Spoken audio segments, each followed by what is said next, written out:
Well, man, it was so good to have you. I know that our people are going to be changed forever. Yes. And Praise God. it's good for me to know that when I leave, the people have been left in the hands of someone who does still have the DNA of this place. And of course, you serve on our board and have invested in us so much.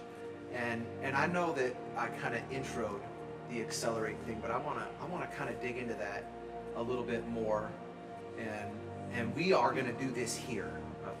I've got a gentleman who has approached me, and I can't say yet. I'm gonna be able to tell you soon, but I can't say yet. Yeah. But one of the players on the team, on the Packers, has become passionate about this. He has a history in foster care, and when I heard about this for the first time, I've been following your ministry for 20 years. We've been friends forever. Yes, sir.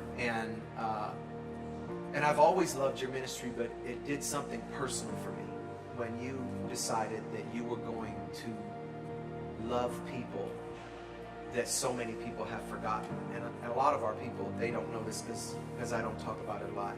But I do have a sister who spent most of her life in foster care. And I actually met her for the first time just a few years ago.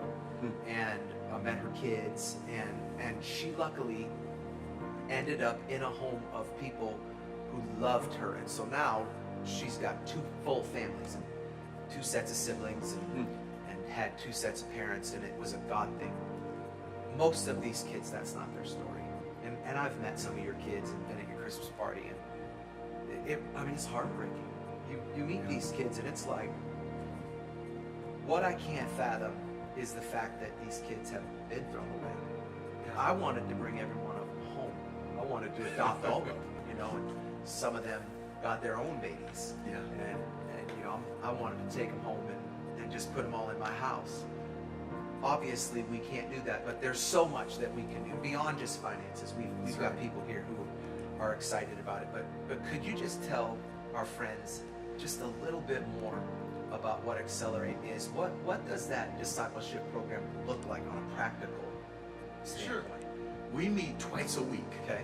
We attract students from all over, actually. In fact, we've had students transfer through state agencies from 2 or 3 other states into our state's care to be in our program. Wow. And when they come in, they're always amazed to find our classroom is kind of like this. Yeah. It's a living room. There's couches. There's chairs. It's a little bit like a coffee shop, because a traditional classroom, in many of their cases, has failed them. Right. And we want to use a living room structure, a family environment, to teach them life skills that our parents automatically pour into us just by virtue of being there, being close. And so the proximity is what they need. It doesn't happen at desks and tables. It happens at couches and seats together. And so we sit together, we talk about life. We have a curriculum. It's 16 weeks, twice a week, of life skills, which includes financial responsibility, personal responsibility, leadership, volunteerism in the community, and then, of course, discipleship, which is 100% word study, understanding the Bible, how to read it, who's God, why does God care about me? All these questions they have, we try to answer, so that in 16 weeks, they're not only learning the basics of life, but they're also gaining a family and friends and relationships. And of course, Christmas, right, where Hood Jesus showed up. I think the thing that struck me the most at your Christmas party was how these kids are learning to dream. Yeah.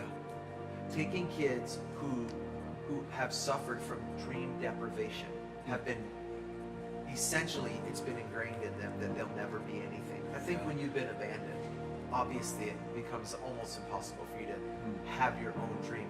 And to go around and to listen to the kids and have these conversations, and I want to be a nurse, I want to be a pastor, I want to be a missionary, I want to be a mechanic. God, that was great to listen. I want to own my own mechanic shop. Oh yeah. And it's funny when you say the life skills are things that parents teach us. We were just talking about this, you and I, earlier today, about some of basic things that we teach our kids that you don't even think about. that how does a kid know how to change oil in their car? How does a kid know how to iron? Yeah. Do laundry? What is fabric softener? You know, I mean, just like basic stuff like that. And what I love is that you guys are being able to instill that. But what I love is that you're their teacher, but I watch the dynamic. You're more than a pastor to them. You and your staff, they are like parents. Yes. And so, how do you think that plays out in them for a future standpoint, the impact that it makes on their future relationships? Well, the beauty is it's a curse-destroying thing when the church invades an area of society that's been avoided or forgotten. And so one of my favorite moments was last fall.